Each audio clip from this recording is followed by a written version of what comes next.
Welcome to the debate. In the immediate aftermath of the 12-day war last June, if you looked at the satellite imagery of Iran's missile infrastructure, you saw a system that looked, well, fundamentally broken. Right, it was shattered. I mean, after those relentless targeted strikes, they were left with fewer than 100 working medium-range missile launchers. Exactly.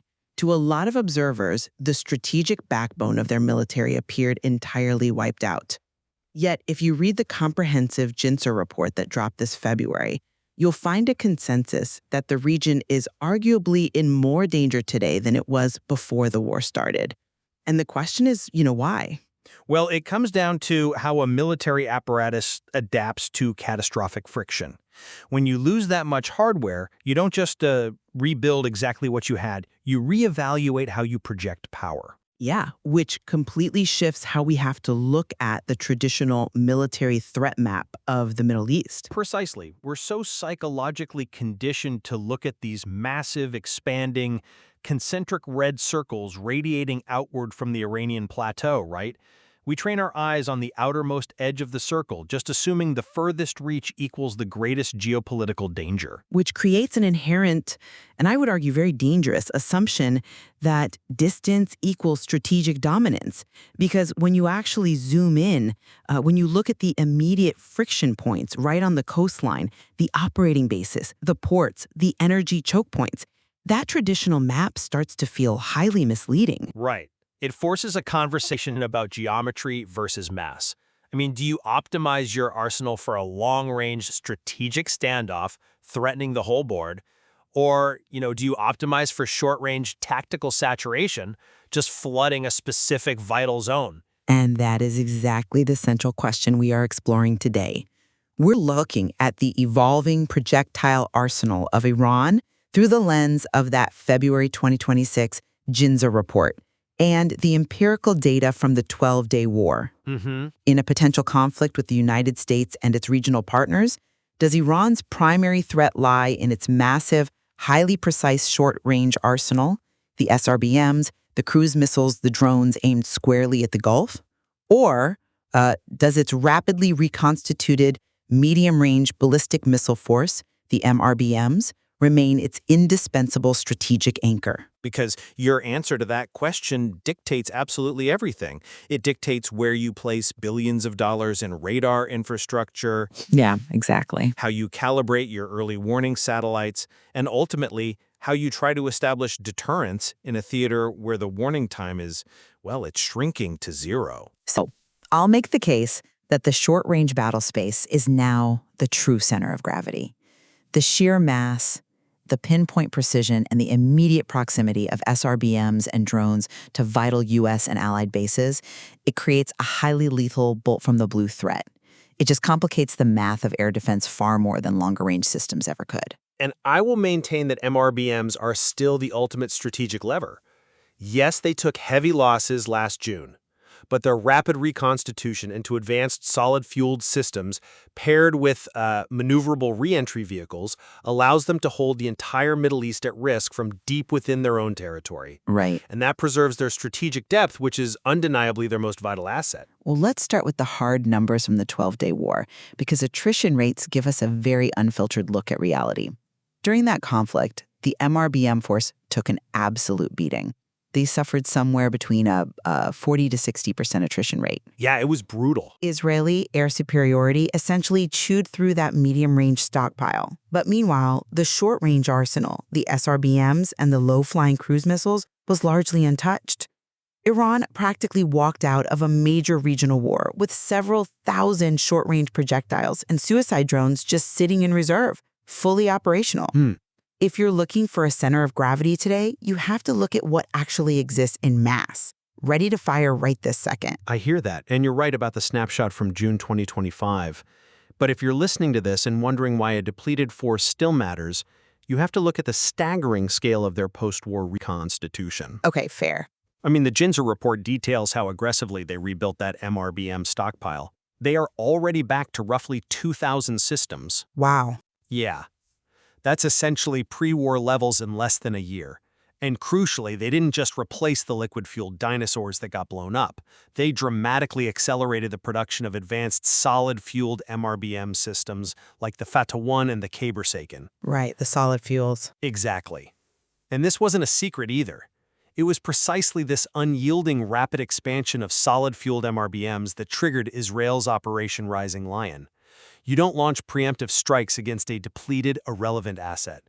The MRBM force is the prioritized, rapidly modernizing backbone of their military doctrine.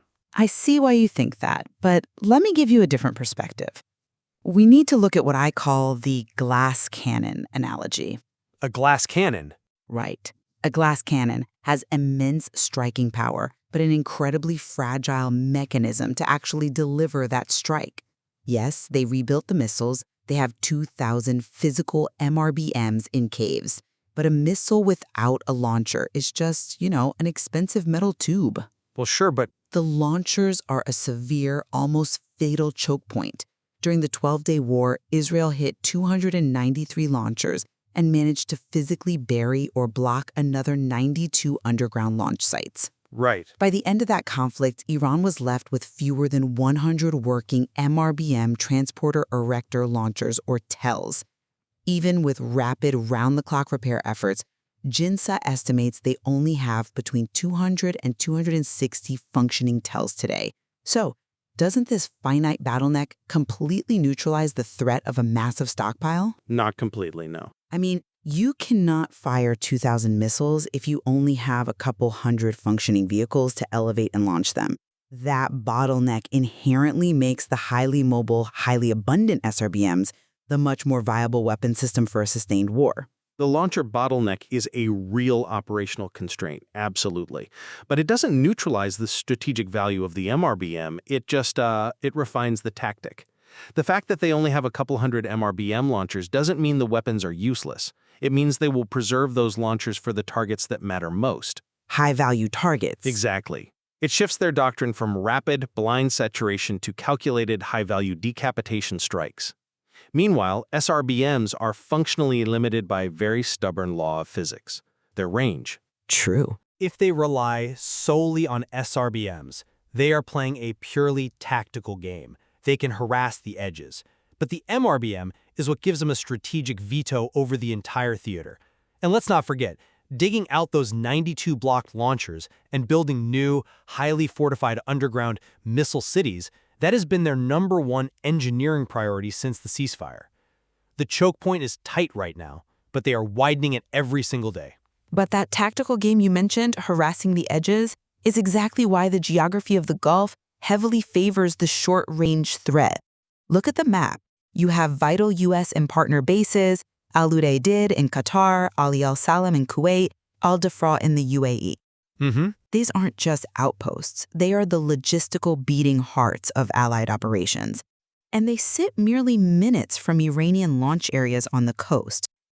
When you fire a Fateh 313 or a Zulfiqar SRBM, the early warning time is compressed to practically nothing. It is fast, yeah. And if you mix in a low-flying cruise missile like the Ya Ali, which hugs the deck and stays under the curvature of the Earth to hide from radar horizons, it places U.S. Patriot and THAAD batterings under a constant, exhausting state of high alert. The short ballistic arc of an SRBM means interceptors have seconds, not minutes, to calculate a firing solution. I'm sorry, but I just don't buy that. Let me tell you why. Okay, go ahead. Relying primarily on short-range systems forces them to completely abandon their single greatest geographic advantage, which is their massive territorial size. Iran is a vast, heavily mountainous country. Right. If they want to hit those critical bases in the Gulf with SRBMs or cruise missiles, they are physically forced to deploy those highly vulnerable TELs right up against the coastline or deep into the southern provinces. They have to push their most critical assets to the absolute edge of their territory, where U.S. and partner intelligence, surveillance, and reconnaissance, the ISR net, is incredibly dense. They're exposed. Exactly. You are essentially parking your weapons directly under Allied drones. In stark contrast, an MRBM like the 3,000-kilometer Khorramshahr or the 2,000-kilometer solid-fueled Sejil can be fired from the deep eastern or central Iranian interior. They can launch from deep behind the Zagros Mountains, keeping those precious launchers completely safe from immediate tactical counterstrikes by Allied aircraft operating over the Gulf. Well, it's the classic scenario of a fortress versus a front line. Right. I agree that firing an MRBM from a deep underground silo in central Iran offers great protection for the launcher. It is a fortress. But is that safety entirely negated by what happens after the missile actually leaves the silo? Let's talk about the physics of an MRBM flight path. Okay. To go 2,000 kilometers, an MRBM has to punch through the atmosphere into space. It creates a massive, blinding thermal bloom against a cold space background that early warning satellites pick up instantly. It then follows a high, highly predictable exo-atmospheric parabola. True, the arc is predictable. We saw the results of this during the June conflict. U.S. Aegis destroyers and Israeli multi-layered defenses intercepted 85% of the MRBMs aimed at them. The fortress protects the launcher, sure, but the missile itself is flying through a brightly lit sky for 15 minutes, giving the fences all the time in the world to queue up a shot. The short-range systems on the front line might expose the launcher, but the projectile itself is far more likely to slip through simply because the defense has zero time to react. You are accurately describing the physics of ballistic interception, but you're treating the MRBM technology as if it's static. And, well, it isn't. The 85% interception rate in June was largely against older, liquid-fueled systems like the AMOD and the Gators. The ones that take hours to prep. Exactly. Those take hours to fuel on the launch pad, which is why our satellites had so much time to cue the defenses. But their doctrine is radically shifting. They are leaning into solid fuels, which can roll out of a tunnel, elevate, and fire in minutes, drastically cutting that pre-launch warning. Furthermore, the sheer payload of an MRBM structurally compensates for a higher intercept rate. How so? If an SRBM slips through your defense, it does localized damage. Maybe it craters a runway. If a Khorramshahr slips through, carrying a massive conventional warhead, it can completely level a command and control facility or cave in a hardened bunker. You don't need 100 of them to get through. You just need one. Dive into exactly how that damage happens. You know, the lethality, precision, and tactical adaptation. You argue that MRBM payload makes the difference, but the empirical data tells us that precision beats raw payload when you are targeting modern military infrastructure. I wouldn't say beats. Well, you don't need to level a whole base if you can accurately snipe its vital organs. Look back at the January 2020 Ain al-Assad attack. They didn't just blanket the base with blind fire. Their SRBM struck specific individual aircraft shelters and vital operational buildings. The overpressure from those precise hits was so intense it caused over 100 traumatic brain injuries among U.S. personnel who were sheltered in bunkers. And fast forward to today, their tactical adaptation is even more sophisticated. They are systematically pairing ISR drones with one-way attack drones like the Shahed 136, flying alongside the SRBMs. Right, the swarm tactics. Exactly. The ISR drones dynamically map the blind spots in our radar, feed that data back in real time, and the attack drones and missiles route themselves to overwhelm the defenses from multiple unexpected vectors. I come at it from a different way. I acknowledge the precision of the Fateh SRBM family. It is undeniable. They are sniper rifles. Right. But the MRBMs are closing that precision gap rapidly, while maintaining a destructive capacity that SRBMs simply cannot match. You mentioned the Khorramshahr. Intelligence indicates that with Russian assistance, the upgraded Khorramshahr now boasts a 30-meter circular error probable, or CEP. 30 meters, wow. Yes. That means 50% of its massive warheads will land within exactly 30 meters of a dead center target. Now, if you have a small warhead, 30 meters is a miss, but with the Khorramshahr's payload, 30 meters is the absolute vaporization of the target. That is devastating accuracy for a strategic weapon. Furthermore, you talked about overwhelming defenses with swarming drones. Yeah. The MRBM force doesn't need a swarm because it is utilizing advanced evasion at the payload level itself. Systems like the Fatah-2 utilize maneuverable reentry vehicles, or MARVs, in their terminal phase. Wait, explain exactly how that breaks the interception math for the listener, because it's a critical shift in the technology. Right. So, an interceptor like a THAD or an arrow missile essentially acts like a bullet hitting a bullet. It calculates exactly where the incoming warhead will be in space based on that predictable ballistic parabola you mentioned earlier. The standard arc, yeah. Exactly. But a MARV changes the game. When the warhead re-enters the atmosphere, it detaches, and aerodynamic surfaces allow it to actively steer. It jinks and alters its glide path in the final seconds of its descent. It completely breaks the interceptor's predictive math. By the time the THAAD missile arrives at the intercept point, the MARV is already somewhere else. It's brilliant engineering, but let's look at the broader physics of saturation. It is fundamentally the difference between swinging a sledgehammer and unleashing a swarm of hornets. I like that analogy. The Fateh-2 and the Khorramshahr are sledgehammers. They are heavy, they are finite in number, and despite the solid fuel advances, they still require significant logistical footprints to operate. If the strategic goal is to paralyze Allied operations at critical regional choke points, to blind the radars, crater the runways, destroy port facilities, isn't a relentless multi-directional swarm of hornets inherently more likely to succeed? Well, Think about the interceptor math. A barrage of thousands of solid-fueled Fateh 110s and Shahed drones coming in low and fast from the coastline forces a rapid depletion of wildly expensive interceptors. We saw in the 12-day war that despite a 99% intercept rate on drones, they functioned perfectly as a sponge. the sponge tactic, yes. You have a $3 million Patriot interceptor firing at a $20,000 drone. You simply cannot maintain a defensive net when thousands of precise, short-range projectiles are draining your magazines in a matter of minutes. The sponge tactic is absolutely central to their operational design, and you've outlined the grim economics of air defense perfectly. I completely agree that firing over 1,000 drones in June was designed specifically to strain Israeli and U.S. air defenses, but you have to ask, what was the ultimate purpose of that sponge? To clear the way. Exactly. It wasn't the final blow. It was to clear a path for the sledgehammer. The SRBMs and the drones are tactical enablers. They create the localized chaos and magazine depletion required for the strategic weapons to penetrate. Let's look at the human and structural cost of the 12-day war. Despite that incredible 85% interception rate of MRBMs, the 15% that did get through killed at least 31 people and injured more than 3,000. It's staggering. That is the leverage an MRBM provides. It holds major population centers and the most heavily fortified national infrastructure at risk from thousands of kilometers away. A swarm of hornets can sting a forward operating base and make it unlivable for a while, but the sledgehammer is what threatens the actual geopolitical balance of power. It really is a fascinating, terrifying division of labor within their military apparatus.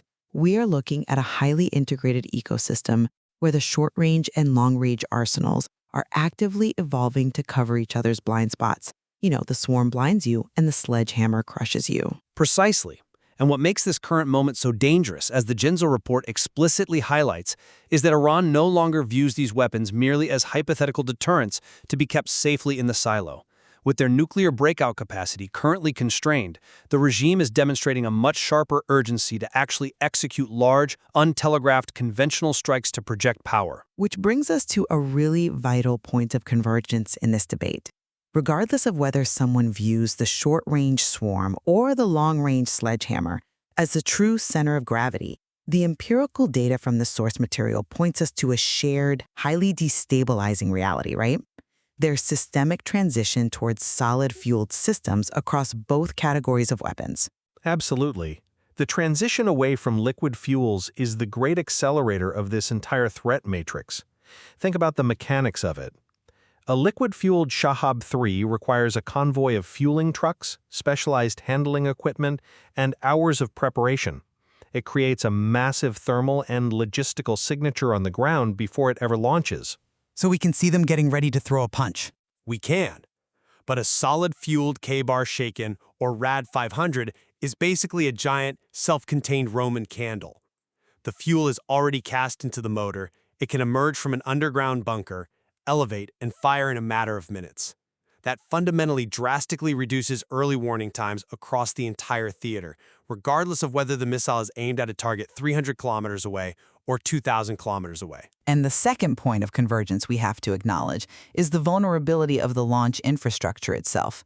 Whether it is an SRBM TEL hiding their palm grove on the coast or an MRBM TEL rolling out of a cave deep in the Zagros Mountains, these above-ground transporter-erector launchers remain their most exploitable operational weakness. Yeah, the launchers are the weak link. They possess thousands of projectiles, but the 12-day war proved that finding, fixing, and finishing those mobile launchers is the only way to create a bottleneck that degrades the rapidity and scale of their salvos. It's taking out the archer rather than trying to catch every single arrow in midair. It really is the only mathematically sustainable way to survive a prolonged engagement with an arsenal of this size. As we discussed with the sponge tactic, the interceptor math simply does not favor the defender in a war of pure attrition. You will run out of patriots before they run out of drones. So as we step back and summarize the core of our exchange today, my position maintains that the true strategic threat has shifted to the dense, rapid-fire, and highly precise short-range capabilities. The sheer mass of SRBMs and drones poised right on the doorstep of the Gulf creates a tactical proximity that can instantly overwhelm local defenses. It compresses Allied decision-making to zero, and it has the precision to cripple the energy infrastructure and forward bases that sustain our operations in the region. And my position remains that the heavy payload MRBMs are the indispensable backbone of their deterrence. Hidden deep within their strategic interior, protected by vast geography, and constantly being upgraded with solid fuels and maneuverable MARV warheads, these long-range systems give them the unique capacity to dictate terms. They can threaten catastrophic, regime survival-level damage across the entire Middle Eastern theater, and they can do it from the safety of their own mountains. It forces us to deeply reflect on the tension between mass and payload, between tactical proximity and strategic depth. You cannot properly design a regional defense architecture without understanding how these two distinct philosophies of warfighting interact. You really can't. If you optimize entirely for intercepting the deep MRBM threat, you leave the Gulf exposed to a devastating short-range swarm. If you focus only on protecting against the coastal SRBM threat, you allow the heavy MRBMs a clear, uncontested flight path to regional capitals. It is a profound defensive dilemma, and it requires a multi-layered, highly integrated response that treats the arsenal not as a monolith, but as a diverse ecosystem of threats, each engineered to exploit a specific, granular vulnerability in our posture. We highly encourage everyone listening to dive deeper into the specific defensive postures, the interceptor capacities, and the infrastructure details that are meticulously mapped out in the JINSA material. There is a profound amount of data regarding how Allied forces are physically adapting to these precise threats. When you look back at that traditional map of the Middle East, with its expanding red circles, remember that the true danger doesn't just lie at the outer edge of the rings. It lives in the complex, highly compressed friction points right in the center. Thank you for joining us on this exploration of strategy and survival. The map is always changing. The real question is, are we reading it correctly?